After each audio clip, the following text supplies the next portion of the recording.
Hey Virgo, welcome to your general reading.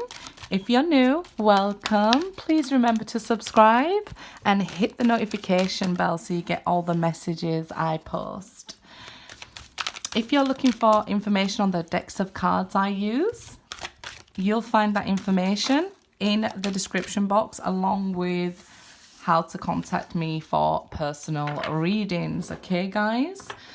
At the moment, I'm also doing a raffle where you can win a personal reading. So go ahead and check out the description box. Lots of info for you guys there. Okay, let me see these cards here. So we have joy and pleasure, guide and protection. These came out separate, so let's see. Sacred ceremony, water spirit here, divine awakening and flow of abundance. Okay, we have a lot of cards for you guys. It seems like, you know, you've learned to harness joy in order to manifest here, listening to your guides, your protectors there, having gone through this divine awakening here, okay? I feel like get out next to a river, get next to water or something like that, okay? Usually we clear our crystals by running water next to them. I feel like this will do you a lot of good, okay? Getting out in nature next to the water as much as you can, because then it'll increase your flow of abundance. It'll recharge you, okay? I know you're an earth sign, but you might be dealing with a water sign there as well with the water spirit. Let's see.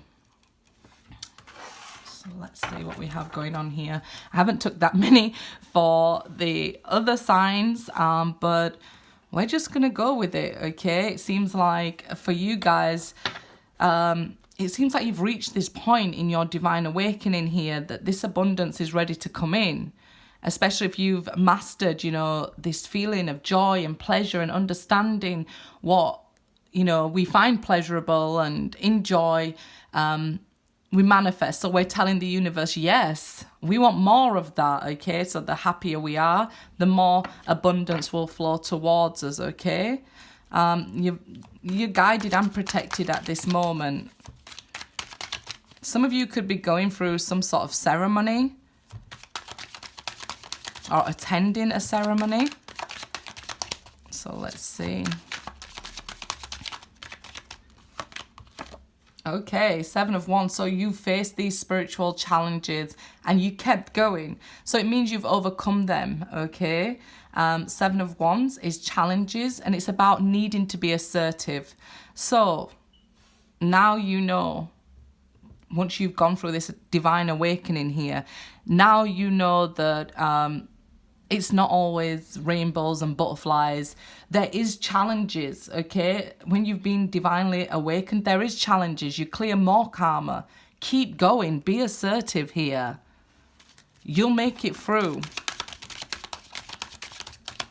It may have been these challenges that brought you to this divine awakening, right? The Emperor. It seems like somebody is being pretty stubborn with you, can't get over their ego here. So just be aware of that. If it is you guys as well, be open and honest with yourself. If we go through the downfall of the ego, it can be very challenging, okay? But keep going. The downfall of the ego can present itself relationship-wise. It's like you thought this person would never have left you. And then once they did, really brought you to your knees in this situation. It could be that your soulmate, because we know it can go either way in a general reading, your soulmate is very stubborn, but keep going, okay? Because there is abundance within them here. The Emperor is abundance. We have the Nile here with abundance.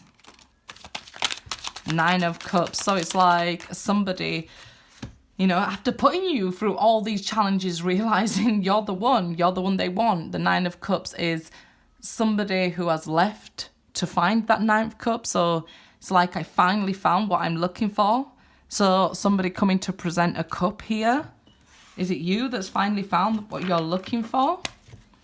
So you know where you want to make your offer? Or is it your soulmate here? It's like your wish will be granted.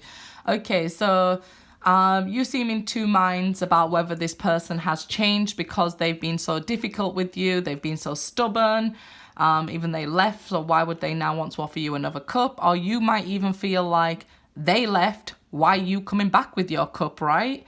But a part of you sneakily wants them to come back.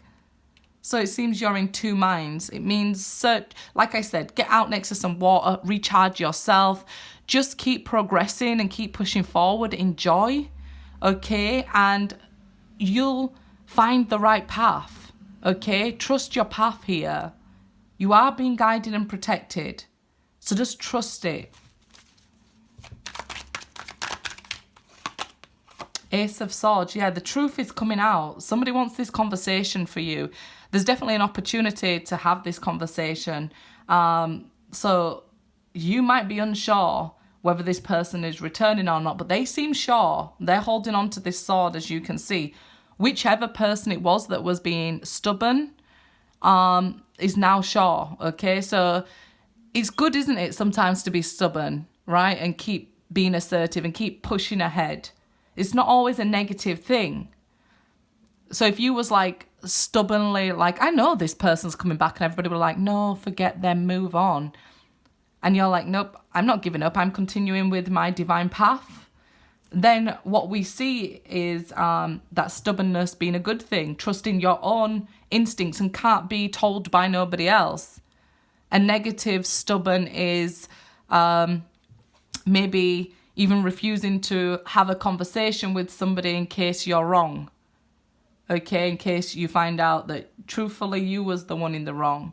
But don't worry, once we're on this divine path and spiritual journey, it starts off maybe blaming ourselves, blaming others. But when we finally get there, we understand nobody's to blame. It was the path, okay?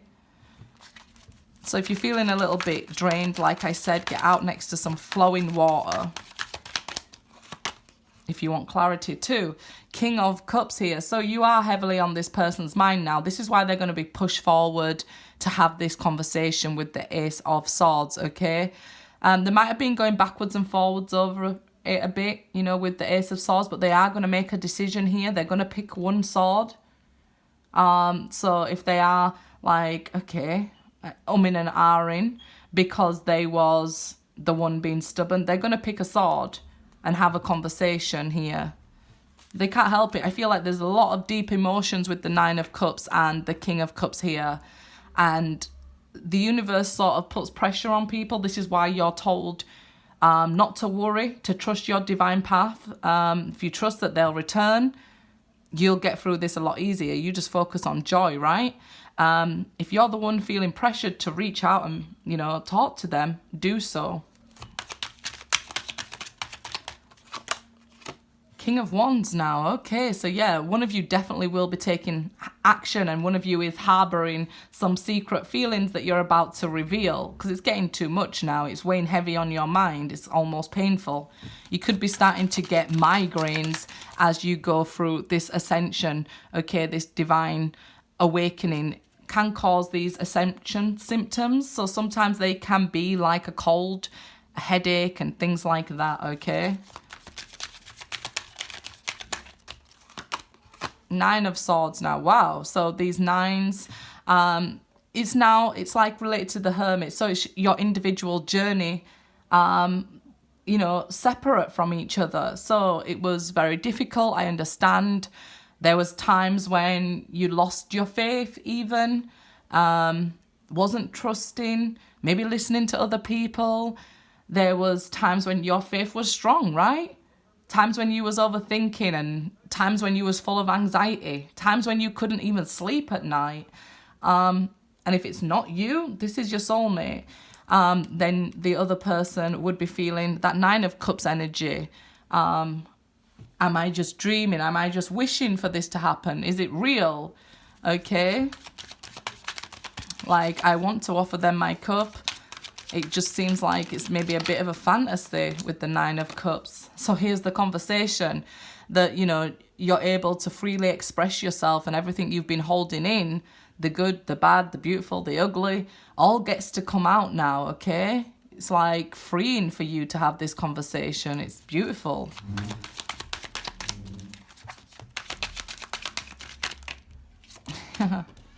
Eight of Swords. So you are telling me, look, they are heavily on my mind.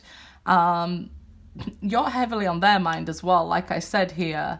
And we see again 2 8s now. So there is this looping around, your journey coming back together, your crosses, your paths crossing again. Okay, in order to be able to build up, speak about, clear your mind, clear your thoughts. You're not trapped or chained to this person. Remember that, because you do have your own individual journeys, like I said. And the 8s are related to the Strength card. So you're strong together and you're strong apart as well. Just remember that, okay? Even everything you faced, look, you still stand here. Okay, so you're embedded in each other's mind here. And thinking about working it out with each other. You know, 3 of Pentacles is building together. I feel like I was thinking stepping stones or building blocks or something here. Like how to take the first step, and then where shall we go? How do we build together? That's 2 people having a conversation. Might be telepathically, very strong telepathic connection here. But your paths will cross again now. Good luck, guys.